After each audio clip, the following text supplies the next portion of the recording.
Voilà, nous nous trouvons donc devant la parole de Dieu. Nous sommes satisfaits et heureux, évidemment, de vous avoir avec nous pour entendre et écouter la puissante parole de Dieu. Et particulièrement, donc, nous saluons tous nos frères et sœurs au travers de la terre, au travers de ces moments difficiles que vous passez. Peut-être vous êtes confinés à l'intérieur, mais nous voulons continuer, évidemment, donc à nourrir tous ces internautes qui nous écoutent, évidemment, depuis la France, depuis la Suisse, depuis la Belgique, dans tout le monde francophone et autour de la Terre, particulièrement dans le Pacifique Sud, que ce soit aussi l'océan Indien, que ce soit la Martinique, que ce soit la Guadeloupe, que ce soit Haïti. Donc, que le Seigneur continue à vous bénir, à vous garder, à vous protéger. Notre Dieu, dans ces moments-là, eh bien, se montre fort, se montre puissant. C'est le Dieu d'Israël. Il est appelé le Tout-Puissant et c'est en lui que nous plaçons notre vie entière. J'aimerais particulièrement donc aujourd'hui vous parler le titre est intitulé du nouveau et du neuf. Je ne sais pas, mais si vous aimez une voiture neuve, si vous aimez une maison neuve, si vous aimez un vêtement neuf, une nouvelle chemise, tout cela est agréable, évidemment, donc d'avoir du neuf et du nouveau. Eh bien, nous allons parler particulièrement pour une vie neuve, une vie, je dirais, particulièrement, agréable, ici-bas sur cette terre. Nous allons en parler dans quelques instants. Nous allons demander au Seigneur de bénir, évidemment, ce que nous allons entendre. Père, nous sommes en ta présence et nous voulons te glorifier, reconnaissant, Seigneur, que tu es le Dieu de gloire, que tu es celui qui nous entend, tu es celui qui nous voit, tu es celui qui a promis de nous garder au travers de difficultés, au travers de problèmes, parce que tu n'as jamais abandonné chacun de tes enfants, que ce soit Joseph en Égypte, que ce soit Daniel à Babylone, que ce soit Job dans sa souffrance. Tu es un Dieu de gloire, un Dieu merveilleux. Merci Seigneur, au nom de Jésus, Amen. Et tout le peuple dit Amen. Alléluia. Gloire à Dieu. Donc nous allons particulièrement aujourd'hui aller dans un passage classique, je dirais, mais nous allons le revoir. Il est bon de revoir certains passages de la Bible. Et c'est l'évangile de Jean au chapitre 3. Et c'est une interview, c'est une rencontre de Nicodème avec Jésus. Ça se passe la nuit, peut-être à la lueur blafarde de la lune sur Jérusalem, dans une rue étroite, quelque part où ces deux hommes se parlent. Et j'aimerais vous le lire, donc, le rapport biblique. Mais il y eut un homme d'entre les pharisiens nommé Nicodème, un chef des Juifs, un leader parmi les Juifs, qui vint, lui, auprès de Jésus la nuit. Et il lui dit, Rabbi, nous savons que tu es un docteur venu de Dieu, car personne ne peut faire ces miracles que tu fais si Dieu n'est pas avec lui. Jésus lui répondit, vraiment, vraiment, en vérité, je te le dis, si un homme ne naît pas de nouveau, il ne peut pas voir le royaume de Dieu. Nicodème lui répondit, mais comment un homme peut-il naître quand il est vieux? Peut-il rentrer dans le sein de sa mère et naître? Jésus répondit, en vérité, je te le dis, si un homme ne naît pas d'eau et d'esprit, il ne peut pas entrer dans le royaume de Dieu. Ce qui est né de la chair est chair, et ce qui est né de l'esprit est esprit. Ne t'étonne pas que je t'ai dit, il faut que tu naisses de nouveau. Le vent souffle où il veut, et tu en entends le bruit, mais tu ne sais pas ni d'où il vient, ni où il va. Il en est ainsi de tout homme qui est né de l'esprit. Nicodème lui dit, comment cela peut-il se faire? Jésus lui répondit, tu es le docteur d'Israël et tu ne sais pas ces choses. En vérité, je te le dis, nous disons ce que nous savons et nous rendons témoignage de ce que nous avons vu. Et vous ne recevez pas notre témoignage? Si vous ne croyez pas quand je vous ai parlé des choses de la terre, comment croirez-vous quand je vous parlerai des choses du ciel? Personne n'est monté au ciel, si ce n'est celui qui est descendu du ciel, le Fils de l'homme qui est dans le ciel. Nous allons nous arrêter là, parce que c'est un passage de base, c'est un passage, je dirais, de roc solide, qui devrait nous cimenter dans les choses de Dieu. On parle ici d'une expression qui revient 5 fois. C'est bon quand on lit un passage de la Bible et de voir le nombre de fois où une expression ou un mot revient assez souvent. Et ici, dans ce passage, ce qui revient le plus souvent, c'est l'expression « naître de nouveau ». Naître une deuxième fois. Vous savez, on aime les changements. Nous aimons changer d'une vieille maison à une nouvelle maison. Nous aimons nous changer nous-mêmes de vieux vêtements à un costume neuf, nouveau. Eh bien, dans notre vie aussi, il y a des changements qui doivent, je dirais bien, qui sont nécessaires. Il faut que ces changements aient lieu pour entrer dans le ciel. Et on voit évidemment des changements autour de nous, dans ce siècle, des choses qui auparavant étaient établies et finalement s'en vont. On est mal, de façon générale, dans le siècle actuel. Le 21e siècle est un siècle bien plus ténébreux que le précédent. On est mal dans ce siècle. Cette génération est mal dans sa peau. Vous n'avez qu'à regarder particulièrement la jeunesse. Et vous allez voir, évidemment, donc, ce manque de bonheur. Et ce n'est pas d'aujourd'hui, parce que déjà, dans l'Ancien Testament, au psaume 4, la question est posée. Qui nous fera voir le bonheur? Les gens, donc, cherchaient le bonheur. David répond, évidemment, à cette question primordiale, existentialiste, et il va répondre à cette question. Qui nous fera voir le bonheur? Et il va dire, Seigneur, fais lever sur nous la lumière de ta face, ô Éternel.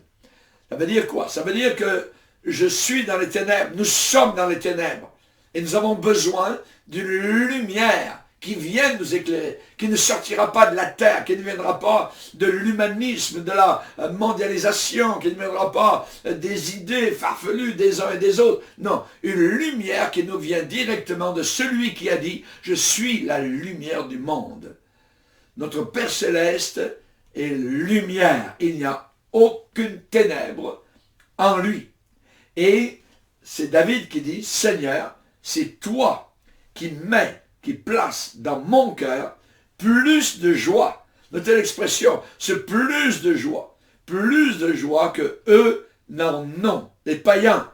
Tu mets dans mon cœur plus de joie qu'ils n'en ont, même quand abondent leurs froment et leurs mou. Ça veut dire quand ils ont beaucoup d'argent, quand leurs récoltes vont très très bien, eh bien, ils sont joyeux. Mais Seigneur, tu me donnes ce plus de joie que eux.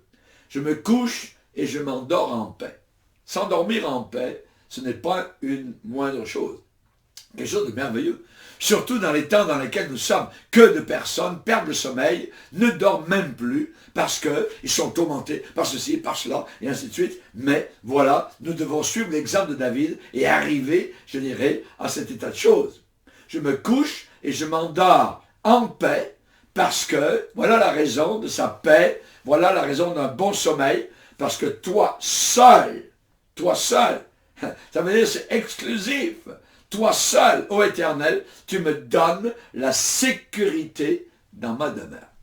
La sécurité ne vient pas, je dirais, de la police, ne vient pas des gouvernements, ne vient pas de mon système de lock, stock and barrel, donc de mon système d'alarme. Non, ma sécurité me vient de l'Éternel. Toi seul, ô Éternel, tu me donnes la sécurité dans ma demeure.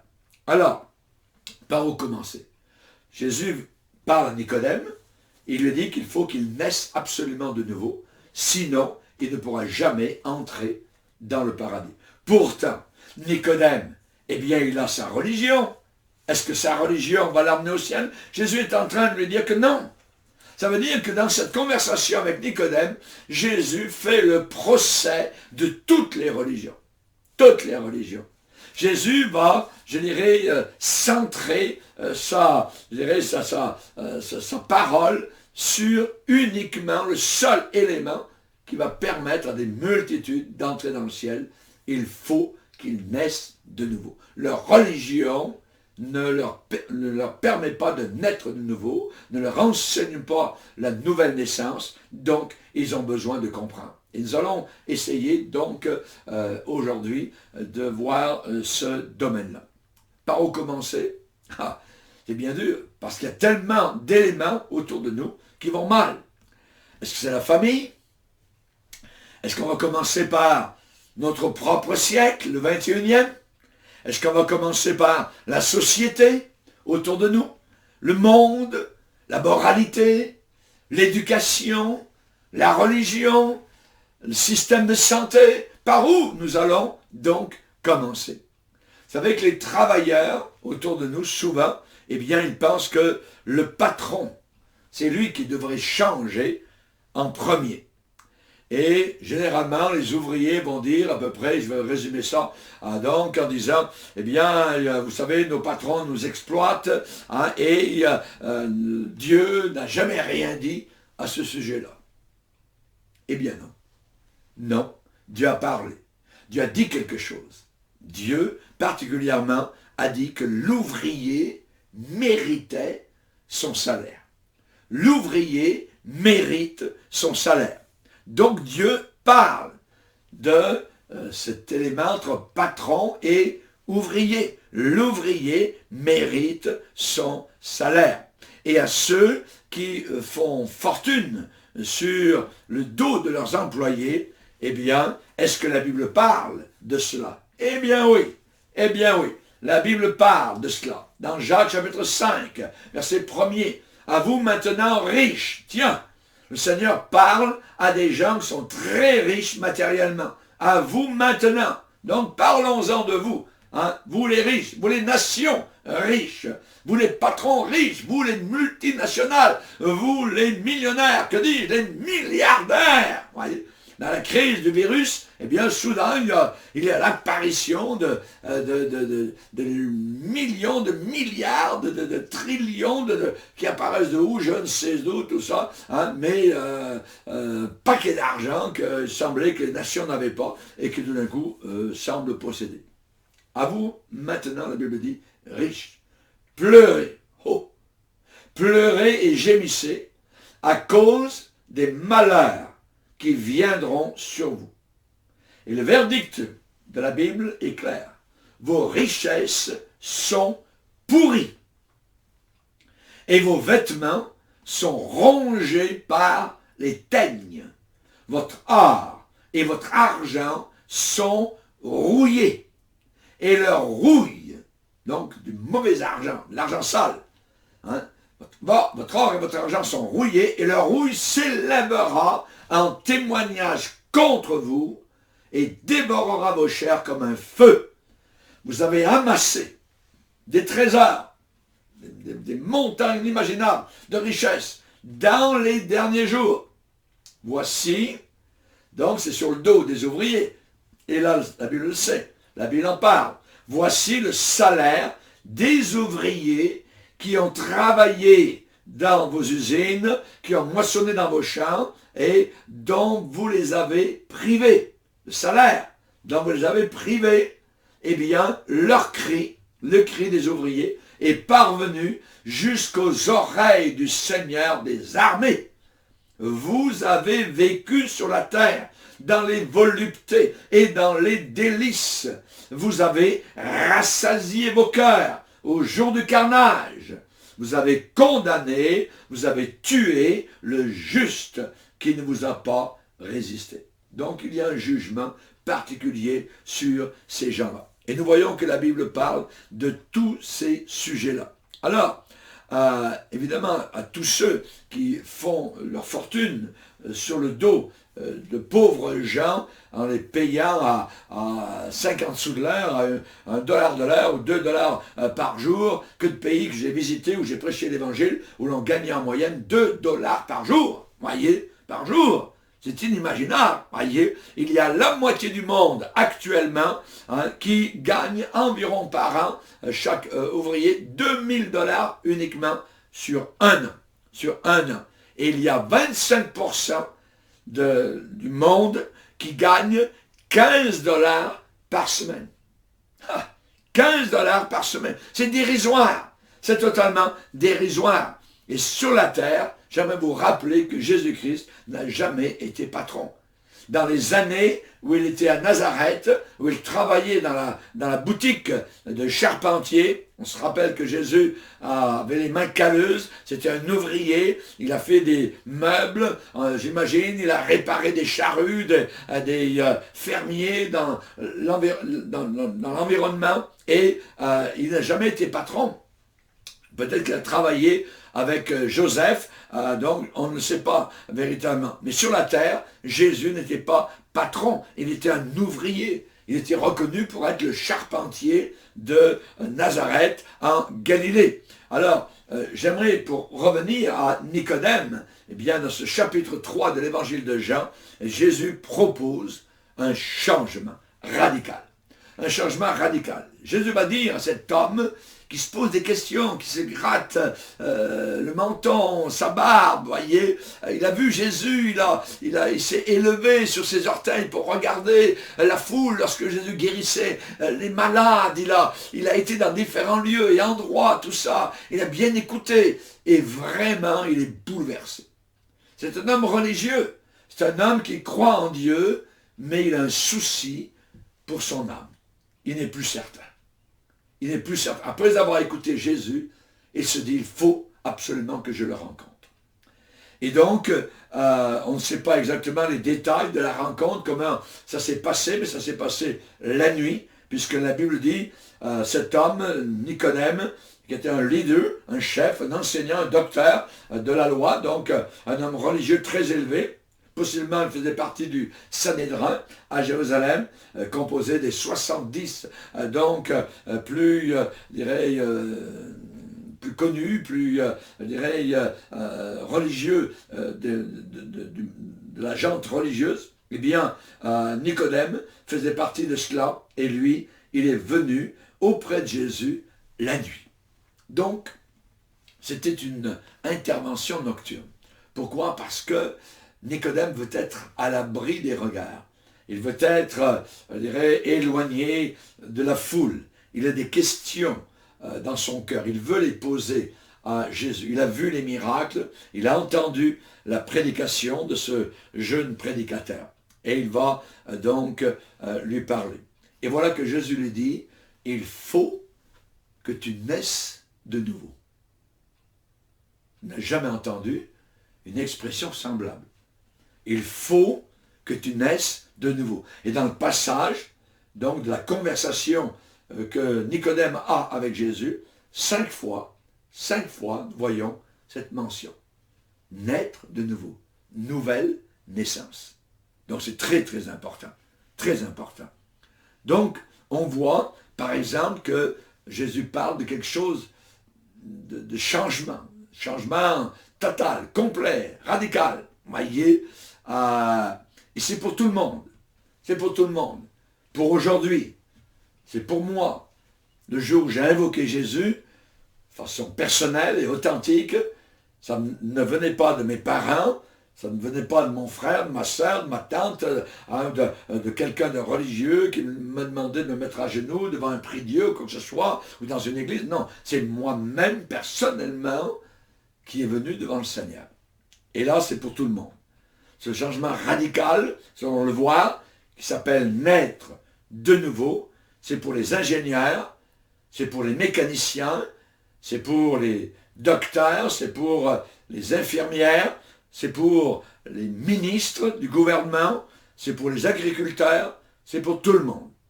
Et on sait particulièrement qu'un homme politique très connu a dit il y a quelques années, et je vais vous citer, « Je ne vois aucun espoir de paix pour le monde si le monde, et je vous dis ce qu'il a dit littéralement, si le monde ne passe pas par une nouvelle naissance, il est condamné. » Il avait raison. Il avait raison. Jésus a parlé de naître de nouveau. Naître de nouveau. Il faut. Quand il y a cette expression « il faut », ça veut dire que ce n'est pas à peu près si j'en ai envie. Non, c'est incontournable. Voyez. Il faut absolument vivre cette expérience-là. Et nous allons voir en quoi elle consiste. L'apôtre Paul va dire, si quelqu'un est en Christ, il est une nouvelle créature. Nouvelle créature. D'autres versions disent une nouvelle création. C'est quelque chose de tout à fait nouveau. Et cela correspond à la nouvelle naissance. Si quelqu'un est en Christ, avec Jésus, en lui, il est une nouvelle création. Paul ajoute, les choses anciennes sont passées, voici que maintenant, toutes choses sont devenues nouvelles. Si dans ta vie religieuse, il n'y a jamais eu ce changement radical, il est fort possible que tu n'es pas né de nouveau. Alors il faut passer par cette expérience-là. Si quelqu'un est en Christ, il est une nouvelle. On parle de neuf, on parle de nouveauté, on parle de nouveau et de neuf. Il est une nouvelle création. Alors évidemment, si vous regardez autour de vous, vous vous dites, quelle est l'espérance? Que puis-je espérer dans un monde tel que je le vois aller? Et vous allez voir, et vous voyez déjà s'écrouler beaucoup de choses. Le mariage, les valeurs morales, la frontière entre le bien et le mal, maintenant elle est totalement indéfinie et brumeuse. Qui va nous dire qui est bien, qui va nous dire qui est mal? Est-ce que ce sont les ordinateurs? Est-ce que ce sont IBM? C'est qui? Voyez? Est-ce que c'est ma compagnie de téléphone? Est-ce que c'est mon médecin? Est-ce que c'est le gouvernement qui va me dire ce qui est bien et ce qui est mal? Voyez? Donc nous voyons actuellement s'effacer autour de nous des choses qui auparavant étaient pourtant très claires. Est-ce qu'on a une espérance en disant « Oh, heureusement, on a la bombe atomique ». Ah non! Attention! Parce que là, des millions de personnes peuvent mourir d'un seul coup. Voyez? La pollution est quelque chose de terrible. Les famines dans le monde. Et il y a actuellement des gens qui meurent en train maintenant. Alors, vous m'écoutez, en train de mourir dans le monde. Voyez? Des millions vont mourir de faim cette année. Et ça va être quelque chose, évidemment, de terrible. Jésus a parlé de la fin des temps en disant, il a donné des mots, des expressions, en disant qu'à la fin des temps, il y aurait sur la terre de la détresse et de la perplexité. N'est-ce pas ce qui est en train d'arriver maintenant? Et on a vu vis-à-vis du virus, évidemment, donc, comment la perplexité, il y a des gens qui se posent des questions, comment est-ce qu'on peut bloquer un pays? Comment est-ce que le monde quasiment entier est bloqué par un virus invisible qu'on ne voit pas? Auparavant, on avait des guerres, on avait un ennemi visible, on avait des bombes, on avait des bâtiments qui s'écroulaient. Mais là, non. Simplement, un résultat de milliers de morts avec un ennemi invisible. Mais comment ça peut se faire? Alors j'aimerais vous parler et vous dire que le Seigneur a parlé de la fin des temps, cette période particulière de fin des temps. Nous y sommes arrivés, nous sommes parvenus actuellement à cette période-là, au point où l'on est sur le point de pucer les gens sur le front ou sur la main droite. Mais Jean l'apôtre en a parlé depuis 2000 ans de ce que nous sommes en train de préparer comme génération. Le puçage, de numéroter donc tous les gens de la planète Terre. Et que si quelqu'un n'a pas cette puce, il ne pourra ni acheter, aller au magasin, ni vendre. Et il va falloir, donc ça va être un contrôle total de l'humanité. Est-ce que l'espérance est là? Aucun espoir là. Aucun espoir. Voyez. Plus que cela, la Bible dit que tous ceux qui prendront cette marque, ils vont en enfer. Tous ceux qui la prendront. Ça veut dire qu'il y a une reconnaissance de ce gouvernement diabolique, ténébreux, satanique, qui s'en vient pour quelques années, 7 ans, ici-bas sur cette terre.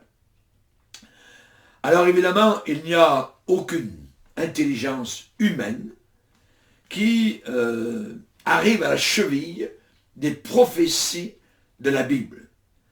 Aucune intelligence humaine n'est capable d'écrire ce que la Bible a déclaré depuis des millénaires. Et l'Apocalypse montre quoi? L'Apocalypse, le dernier livre de la Bible, le 66e, montre que Jésus-Christ va triompher. Jésus va triompher. Celui qui est maudit, celui qui est blasphémé, celui qui est rejeté, celui dont on rigole, dont on se moque aujourd'hui, eh bien, c'est lui qui va régner, qui va régner. Je ne vous parle pas d'une religion, voyez, je vous parle de quelqu'un qui s'appelle Jésus. Les gens n'ont que faire d'une religion de plus. Je vous parle d'une relation que l'on peut avoir avec le Seigneur Jésus-Christ. Alors évidemment, Nicodème, lui, est un théologien. Ah, les théologiens. Les théologiens, ils vivent dans les livres épais, ils savent, ils connaissent, mais voilà un théologien qui, face à Jésus, est totalement déstabilisé. Il ne sait plus. Ses études ne valent plus rien. Et là, il faut absolument qu'il rencontre ce Jésus. Nicodème a senti le vieux. Il a senti la poussière. Il a senti cette obscurité devant ce jeune homme qui est devant lui. N'oubliez pas, il est Dieu. Dieu en chair, Jésus, caché, enveloppé par un corps humain. Et devant cette lumière, cet homme sans péché aucun, eh bien, il est bouleversé. Sa théologie tombe. Sa philosophie ne tient plus. Il faut qu'il le rencontre, il faut absolument qu'il lui parle. Et donc, l'entretien va avoir lieu de nuit. Ça veut dire quoi? Ça veut dire que sa religion ne l'avait pas changé. Sa religion n'avait rien changé en lui. Et là, on voit qu'avec Nicodème, je le répète, eh bien, Jésus va faire le procès de toutes les religions de la terre. Saul de Tarse avait sa religion juive. Mais quand Christ lui est apparu sur le chemin de Damas, ça avait été tout bouleversé. Luther, avec sa religion catholique, l'a emmené en enfer. Alors il a cherché Dieu, il a lu les Écritures, il a sondé, jusqu'à ce qu'il découvre dans les Écritures qu'en Jésus est révélée la justice de Dieu. Cette justice que lui-même voulait travailler, chercher à gagner, à mériter. Et soudain, il se rend compte qu'il n'a rien à mériter, il n'a rien à faire, tout est à croire. Croire que quelqu'un d'autre l'a fait pour lui à la croix du Calvaire. Il a été sauvé, il a été bouleversé, et des millions de personnes en Europe ont suivi son exemple et autour de la planète Terre. Merci Seigneur. Moi-même, avec ma religion aussi, la religion officielle, j'étais perdu. Je m'en allais sur un chemin grand et large. J'étais un véritable païen religieux. Et j'avais besoin d'un changement radical. J'avais besoin du nouveau et du neuf. La nouvelle naissance. Qu'est-ce qu'un vrai chrétien? C'est quoi un véritable chrétien? Est-ce que c'est quelqu'un qui a été baptisé alors qu'il était bébé sur les fonts baptismaux? Est-ce que c'est quelqu'un qui a été baptisé même étant, je dirais, adulte? Non. Est-ce que c'est un catholique? Est-ce qu'un vrai chrétien est un protestant? C'est qui un véritable chrétien? Est-ce que c'est quelqu'un qui pratique la religion qu'on dit chrétienne? Est-ce que c'est quelqu'un qui est né dans une famille chrétienne? Non. Est-ce que c'est quelqu'un, je répète, qui a été baptisé, confirmé? Voyez, ce genre de personnes peuvent ne pas du tout être chrétiens. Certains l'ont été dans le passé, mais aujourd'hui sont devenus des athées. Il y en a qui sont passés sur le côté de l'athéisme. Le catholicisme, le protestantisme, et amener tous les ismes, voyez, que vous voulez, religieux. Beaucoup de personnes ont juste un nom, ont juste une étiquette. Je suis ceci, je suis cela, je suis ceci, j'appartiens à tel mouvement, j'appartiens à telle dénomination religieuse, ainsi de suite. Et ils pensent que cela va les protéger. Non. J'aimerais vous dire qu'un non baptisé peut être un véritable chrétien, même s'il n'a pas été baptisé dans l'eau. Nous avons un exemple, le brigand sur la croix, à côté de Jésus, à qui Jésus a promis d'être au paradis cette journée même, après sa mort. Est-ce qu'il avait été baptisé? Non. Est-ce qu'il avait été dans un lieu religieux, dans une église, dans une synagogue? Non, non, non, non, non. Vous voyez? Mais il a simplement regardé vers Jésus, cloué à côté de lui, et il a simplement dit dans ses propres mots, « Souviens-toi de moi quand tu entreras dans ton règne. » Jésus lui a répondu, « Aujourd'hui, je te le dis, tu seras avec moi dans le paradis. » Avec Jésus dans le paradis. Donc, nous voyons qu'un chrétien, c'est quoi? Voyez? Eh bien, j'aimerais vous dire, un chrétien, c'est, écoutez bien, c'est une personne qui est née deux fois. C'est une personne qui est née deux fois.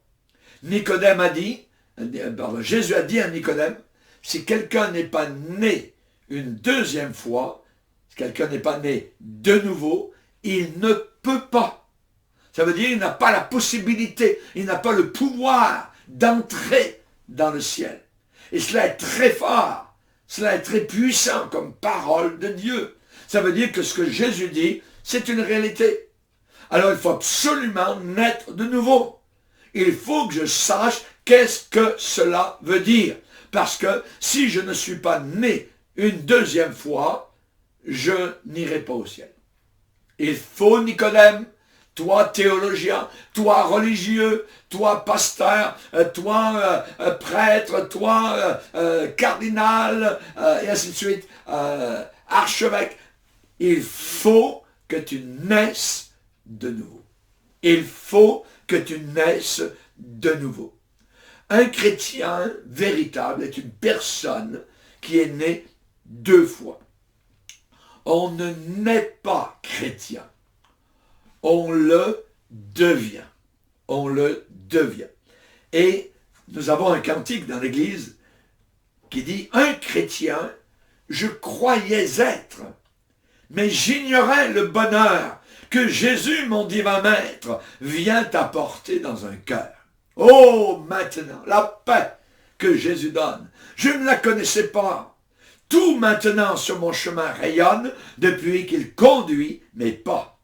Sa puissance souveraine maintenant règne sur moi. Du péché brise la chaîne, me rend vainqueur par la foi. Et maintenant, tranquillement, j'avance, m'appuyant sur mon Sauveur. Son adorable présence me donne le vrai bonheur. Alléluia. Gloire à Dieu. Qu'est-ce qu'un vrai chrétien? Un chrétien véritable est quelqu'un, une personne qui est née deux fois. On ne naît pas chrétien, on le devient. Qu'est-ce que ça veut dire? Devenir. J'ai noté dans Larousse, devenir. Mouvement par lequel on passe d'un état à un autre. Mouvement par lequel on passe d'un état à un autre. Un mouvement par lequel les choses sont transformées. Si quelqu'un est en Christ, il est une nouvelle créature. Les choses anciennes sont passées. Voici que maintenant, toutes choses sont devenues nouvelles. Qu'est-ce que Jésus a dit? Il a dit à des gens religieux dans Jean chapitre 8, « Vous connaîtrez la vérité et vous deviendrez libres. La vérité vous affranchira. » Vous deviendrez libre. Vous n'êtes pas libre. Et là, certains ont répondu, « Mais Seigneur, tu es en train de dire quoi, tout ça? » Et plus que ça, Jésus est allé, il a enfoncé le clou, il leur a dit, « Vous avez pour père le diable. » Oh! Imaginez. À des gens religieux, à des gens qui adoraient Dieu, qui allaient au temple, ainsi de suite. Vous avez pour père le diable. Relisez bien dans Jean chapitre 8 ce passage. Et Jésus dit la vérité, il ne se trompe pas. Voyez, à partir de là, évidemment, ils ne l'ont pas du tout aimé, et ils ont essayé, évidemment, de le liquider, le tuer. Vous deviendrez libre, vous n'êtes pas libre, vous n'êtes pas sauvé. Nicodème n'était pas sauvé. Il fallait qu'il naisse une deuxième fois. Et on sait particulièrement que la Bible déclare directement dans l'évangile de Jean, la lumière est venue parmi les hommes, le Seigneur Jésus est venu, et les siens ne l'ont pas reçu. Mais à tous ceux qui l'ont reçu, il a donné le pouvoir de devenir enfants de Dieu, lesquels sont nés, non pas du sang, non pas de la chair, non pas des hommes, mais de la volonté de Dieu. Et ici, nous avons donc cette nouvelle naissance. Cette nouvelle naissance, naître non pas du sang, voyez, comme nous sommes nés la première fois de notre mère, voyez, il y a une relation entre notre mère et notre père, et nous sommes nés de cette relation au travers, évidemment, donc du sang. Dans une salle d'accouchement, il y a beaucoup de sang, ainsi de suite. Donc, nous sommes nés une fois, la première fois, du sang, donc, humain. Mais, Jésus dit, tu ne peux pas entrer dans le ciel si tu ne nais pas une deuxième fois. Une deuxième fois. Et Jésus promet en disant que cette nouvelle naissance ne vient pas ni du sang, on n'est né ni de la chair, ni de la volonté de l'homme, mais on est né de Dieu, naître de Dieu. C'est de cela que Jésus parlait spécifiquement, précisément à Nicodème. À Nicodème. Un chrétien est une personne qui est née deux fois. Qui est née deux fois. Donc, c'est quelqu'un qui a été mis au monde deux fois. Ah, Nicodème n'a rien compris. Il a dit, Jésus, tu parles de quoi? Voyez, il faut que un homme, quand il est vieux, peut-il rentrer de nouveau dans le sein de sa mère et naître encore? Donc, il ne comprenait pas. Ce grand théologien n'avait pas l'esprit, je dirais, illuminé par le Saint-Esprit. Il était encore dans ses péchés. On peut être religieux, on peut être sincère et aller en enfer. Il faut absolument cette nouvelle naissance. Et quand Jean, chapitre 3, parle de cela, ce n'est pas une petite affaire. C'est, je dirais, quelque chose qui est primordial. Et si vous aviez quelqu'un en train de mourir, eh bien, il faut lui parler absolument de cette nouvelle naissance. Il faut qu'il se repente de ses péchés, comme Nicodème a dû le faire. Et c'est le seul et unique moyen pour entrer dans le ciel. Jésus a dit que si un homme ne naît pas d'eau et d'esprit, il ne peut pas entrer dans le royaume de Dieu. Qu'est-ce que je voulais dire? Naître d'eau. Il y a des gens qui pensent que le baptême dans l'eau, eh bien c'est cela qui va vous apporter le salut. Mais si j'avais, je dirais, toute l'eau du Saint-Laurent, le grand fleuve Saint-Laurent du Canada, voyez, je baptiserais des foules entières tout de suite si l'eau pouvait les sauver. Mais l'eau ne sauve pas. Alors de quoi Jésus parlait-il? Le baptême ne sauve pas. Voyez? Il dit, si quelqu'un n'est pas né d'eau et d'esprit, il ne peut pas entrer dans le royaume de Dieu. Naître d'eau. Dans la parole de Dieu, la symbolique de la Bible, la parole, c'est l'eau. L'eau de la parole. Je suis en train de prêcher, et c'est comme si je vous arrose avec de l'eau. Je vous annonce la parole. Cette eau, elle vous lave. Cette eau, elle vous rafraîchit. C'est la parole. Voyez? Et particulièrement, Jésus dit, il faut qu'un homme naisse avec deux éléments qui marchent ensemble. l'eau, la parole donc, et le Saint-Esprit qui anime cette parole et qui la rend vivante. L'apôtre Paul parle de l'expérience de la nouvelle naissance et il va particulièrement la placer au même titre que la création du monde, puisque l'être humain est recréé de l'intérieur par la nouvelle naissance, par le salut. Paul va dire, et j'aimerais vous lire le passage, dans 2 Corinthiens chapitre 4, 2 Corinthiens chapitre 4, il est dit ici,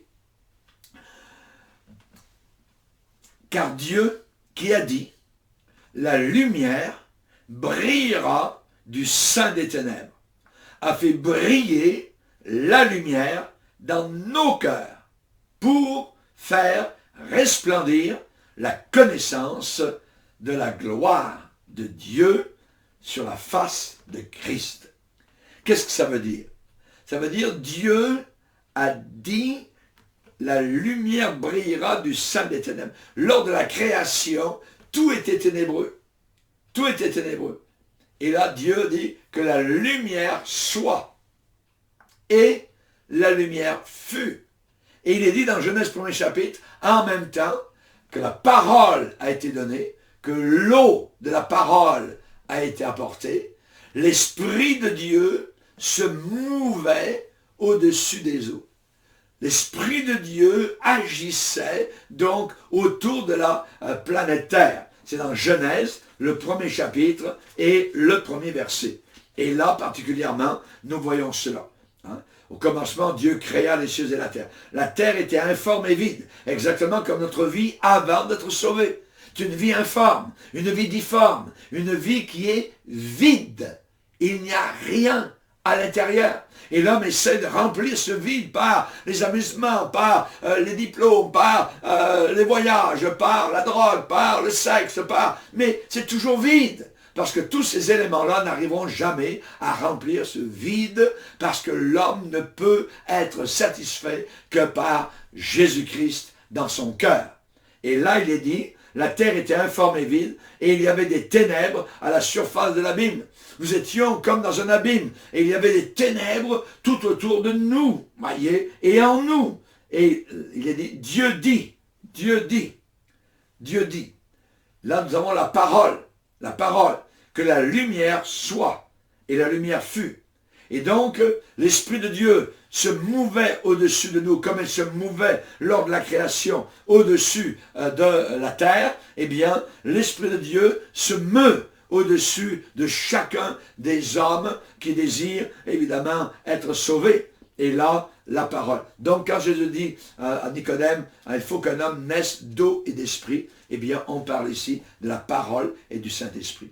La parole et le Saint-Esprit. Personne n'est sauvé sans la parole de Dieu et sans le Saint-Esprit. Donc, c'est là le véritable chrétien. J'aimerais vous dire particulièrement ce que Jésus a dit à Nicodème, ce qui est né de la chair est chair, voyez, et ce qui est né de l'esprit est de l'esprit. Et là, on parle de cette nouvelle naissance par le Saint-Esprit. Dieu est esprit. Et je dirais que, évidemment, toute naissance débouche sur une famille. Quand on est né la première fois, oh, des bras étaient là pour nous attendre. Des bras étaient là donc pour prendre soin de nous. Il y avait donc une famille qui était autour de nous pour nous accueillir ici-bas sur cette terre. Et lorsque nous sommes nés de nouveau, eh bien, le Seigneur nous conduit vers la famille, qui sont eux aussi nés de nouveau pour que nous puissions participer à cette même joie. Tous les gens qui seront au ciel, qui sont sauvés, seront passés par cette nouvelle naissance. Il donne une famille à ceux qui étaient orphelins. Donc nous étions comme des orphelins avant d'être nés de nouveau. La naissance physique amène une famille physique. La naissance spirituelle amène aussi une famille spirituelle. Nous allons voir la suite de ce grand message dans une deuxième partie, donc, qui va arriver donc après ce message-là. Alors, que Dieu vous bénisse, que Dieu vous garde, que Dieu vous protège, amen, et que nous puissions nous réjouir dans la présence de Dieu. Si vous n'êtes pas né de nouveau, donnez votre cœur maintenant à Jésus, repentez-vous de vos péchés, dites-lui combien vous l'avez offensé, et dites-lui merci Seigneur d'être venu mourir à la croix pour mes péchés. Seigneur, nous te bénissons pour ta grâce, nous te bénissons pour tant d'amour, tant de bénédictions que tu nous accordes par cette nouvelle naissance. Merci Seigneur. Ce que Nicodème ne savait pas, ce que ce grand théologien ne savait pas, tu nous l'as accordé puissamment Seigneur, par la nouvelle naissance. Et nous voulons te prier pour tous ceux qui nous écoutent Seigneur aux quatre coins de la terre et qui ont besoin de ce salut, qui ont besoin Seigneur, cette nouvelle naissance. Accorde-la leur Seigneur, s'il te plaît, dans ta grâce, qu'ils se repentent, qu'ils s'agenouillent devant toi maintenant, là où ils sont, et qu'ils puissent te donner leur vie, leur cœur, leur corps, leur avenir et leur passé sali, Seigneur, par le péché. Que tout cela soit lavé dans le sang précieux de Jésus-Christ. Amen et Amen. Et tout le peuple dit Amen. Alléluia. Gloire à Dieu.